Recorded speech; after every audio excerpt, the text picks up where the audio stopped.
Mga mommies, first time mom, once and for all, pag-usapan natin ang PT. Alam niyo ba, sa dami kong ginawang video about pregnancy, ito yung laging topic na paulit-ulit na sa comment section, na tinatanong. So, kailan nga ba dapat mag-PT? Ang dami kasing nagpo-false negative kasi nga hindi tama kung kailan sila dapat mag-PT. Baka kasi masyadong maaga. Isa sa pinaka-common na tanong, kailan nga ba dapat mag-pregnancy test? Ang pregnancy test ay naghahanap ng hormone na HCG. Kaya lumalabas yung isa pang guhit doon sa test dahil merong nakitang HCG. Ito yung hormone na tinatawag na human chorionic gonadotropin.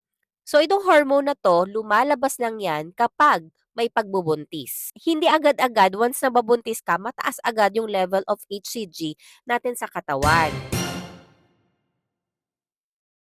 Kung regular ang cycle mo at bigla kang na-delayed sa iyong period, ang pinakamagandang oras para mag-test ng pregnancy test ay sa unang araw ng iyong missed period o pagkatapos nito. For example, today is July 30, na-miss mo yung period mo ngayon, pwede ka na mag-PT. Not before. Kasi kaya nagkakaroon ng false negative eh. O, di ba nagagalit na ako? Kasi paulit-ulit na lang ako dito. Not before kasi kaya nagkakaroon ng false negative, eh, dahil masyadong maaga mag-PT. Sobrang na-excite ka, nag-test ka kaagad.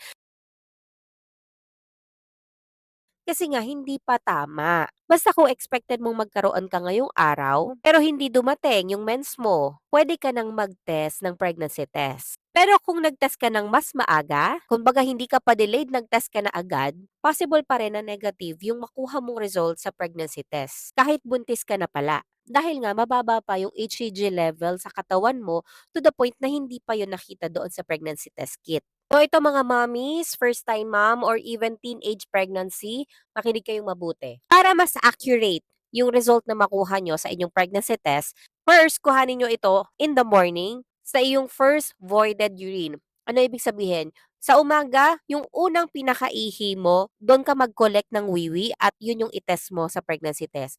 Kasi mas concentrated, possible na mas mataas yung HCG. Pangalawa, sundin ang instruction sa inyong test kit. Siyempre, iba-iba po kasi ng mga instruction sa test kits. Minsan may wait for 3 minutes, wait for 5 minutes, minsan man wait for 1 minute. Basta basahin mo muna kung ano yung nasa likod. Number 3, tingnan yung result according doon sa instruction doon sa iyong pregnancy test kit. Minsan kasi sinasabi, in 3 minutes makikita mo na yung result. Or in 3 minutes, balikan mo yung pregnancy test kit mo.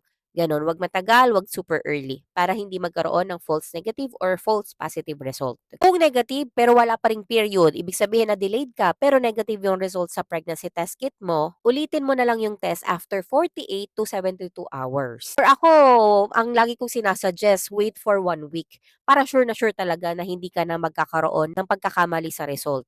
At kung nag-positive naman yung result sa iyong pregnancy test mo, syempre maganda na magpa-check up ka na agad sa doktor para makumpirma talaga ang iyong pagbubuntis. Kasi minsan i-ultrasound ka na, makita talaga na meron ng laman sa loob or sometimes may heartbeat na pala si baby, ganon. At makapagsimula na rin ng mga prenatal care like mabigyan ka na ng multivitamins and mga laboratory requests. Tandaan mga mommies, hindi lahat ng delayed period or missed period, ibig sabihin ay pregnant ka. Marami din kasing reason or factor kung bakit nade-delay yung period mo.